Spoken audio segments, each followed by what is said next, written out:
Hey, it's James here from goodguitarist.com, and today I'm going to show you the wrongest guitar tab that I have come across this year. I was looking up some Christmas songs to teach on my channel, and let me just walk you through my process a little bit. I start with a song that my students request, or maybe I hear a song on the radio. I basically just keep a giant list of songs to teach. And once I pick a song, I look up existing materials for it, because I want to know what sort of stuff people might have already used to try to learn it. If somebody looked up the tab for a song and they still weren't able to learn it, I need to know why so that I can fix that problem.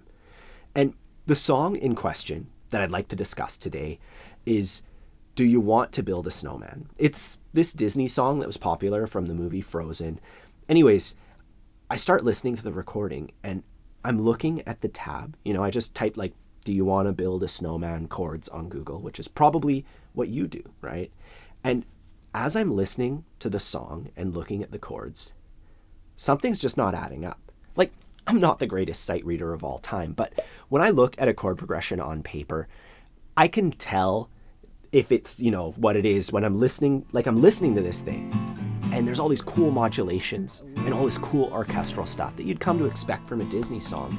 And the chords I saw on the page were the chords from Country Roads or some 1, 4, 6, 5, like a Green Day song, So I pressed back, I looked at another page, same chords. The entire first page of Google, when you look up, do you want to build a snowman chords, is this exact chord progression copy pasted to every single site.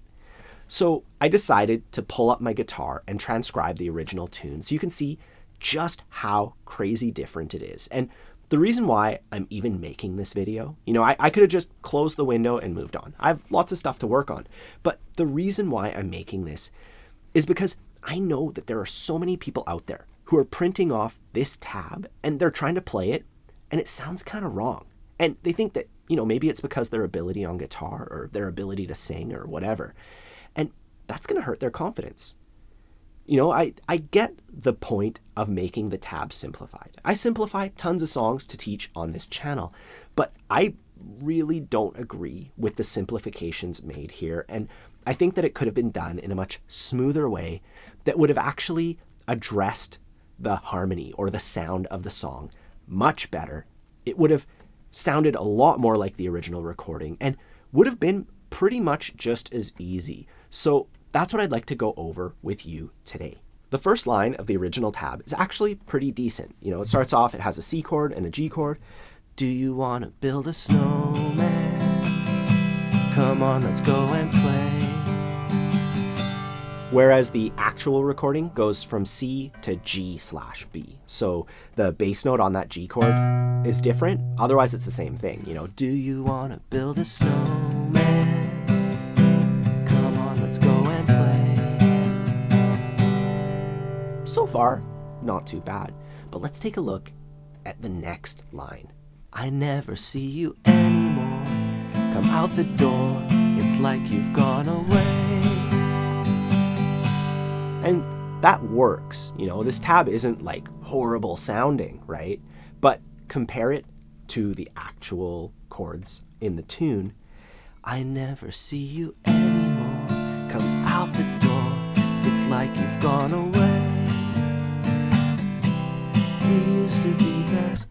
So when we compare the two, the tab that I found online uses an A minor chord and the actual recording uses a D minor chord, and those are very different sounds. I never see you anymore versus I never see you anymore. The melody works with both of them, but they're very drastically different sounds. Come out the door, going to an A minor, whereas the other one goes to an F. Come out the door. F is too hopeful sounding for that line. That's why the people who wrote the song put A minor in there. They kept it minor for those two chords. Never see you anymore. Come out the door. It's really melancholy. Instead of I never see you anymore, come out the door. It sounds like a pop punk song or something. And then the next line, it's like you've gone away, works, but the actual one is like a 2/5 to the 4. Sorry for the theory jargon, but instead of a G major chord, we switch. There's a G minor. It catches your ear because it's I was expecting a G chord. It's like you've gone away. And it's missing from the other one. And as far as playing it, That's G minor, it's 3 fingers, and then C. So it's not too much more difficult, right? Anyways, moving on, the next line. We used to be best buddies, and now we're not.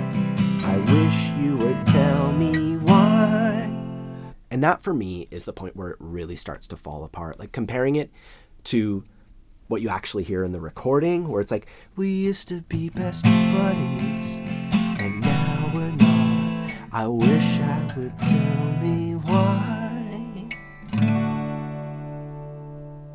You know, there definitely is a lot more happening, and it is a lot trickier to play. But in terms of what's missing, you know, the starting off in the one that I found online, we used to be best buddies. It's not the worst, but it should be an F chord because it's more hopeful. We used to be best buddies. You're reminiscing about good times, right? The subdominant or the 4 chord, amazing for that kind of feeling in a song. And then the next bit, and now we're not. When you listen to the recording, it's like, and chord, we're chord. And that, you know, the chords switching with those beats is really important. Instead of going like, and now we're not. It just has like 0 weight behind it versus, and now we're not. You know, that's just, and it's not that hard to go, and E minor, A minor. It's a super simple switch, right? And it switches with the words too. So from a rhythmic standpoint, and now we're not.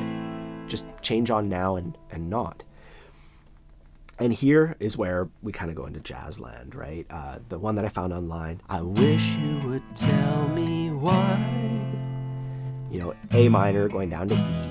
Nice easy switch into F. Whereas what's actually happening on the recording, I wish you would tell me why. Very different. This is the most different part. What's happening there is we're playing B half diminished, going into E7, and this is a super cool sound. You know, this is Jazz School 101 or 102 here. This is a 2-5 to the minor chord. A minor is the relative minor in the key of C, and the 2 of A minor, A, B, A is 1, B is 2, 2, and the 5 of A minor, and then A minor itself. Is just like this classic, absolutely classic chord progression that's really melancholy and really draws you in, right? I wish you would tell me why. Super beautiful, and like I get why that's missing from the other one because not everybody knows this chord, but it's not a bar chord, you know? It's like making a D chord basically, but starting on the A string, you know? So instead of your D chord up here, you just move it over 2 times, and then you add your pinky, and then you can leave your pinky down and pivot into an E7 chord. Not the hardest thing ever, right? And it's just so much better going into that D chord, which is totally absent from the other one too.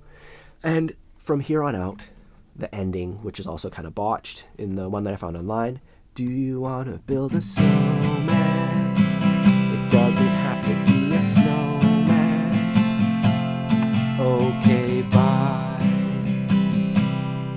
C, F, C, super plain, simple, lacking all that like Disney, you know, orchestral loveliness. What's actually happening is it's a lot sadder feeling, you know. It's, do you want to build a snowman? It doesn't have to be a snowman. Okay, bye. You know, it's D minor and F minor. And D minor's in the key of C. F minor is what would be called a minor subdominant. We basically take the 4 chord, which is F, we make it F minor. And as far as playing, this is the hardest thing to play in the actual version. There is an easy way to play F minor. I'll put a link to that in the corner. I have a video where I show it where it's just 3 notes, and it sounds pretty cool. And yeah, then we land on C, and it actually lands on like a riff.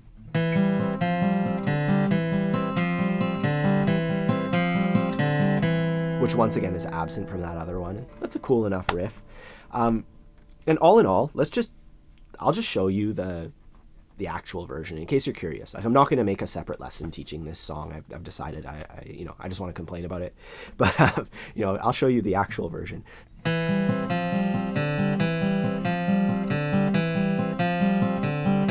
you want to build a snowman? Come on, let's go and play. See you anymore. Come out the door. It's like you've gone away. used to be best buddies, and now we're not. I wish you would tell me why. Do you want to build a snowman? It doesn't have to be a snowman. Okay, bye.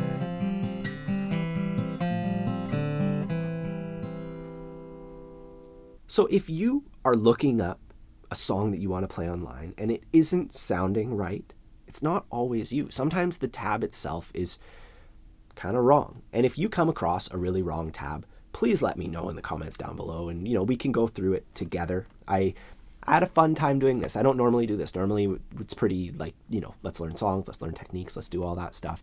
But here it was kind of fun complaining about something that I know is kind of damaging to people who are trying to learn that song, right? I'm trying to help my students avoid these pitfalls.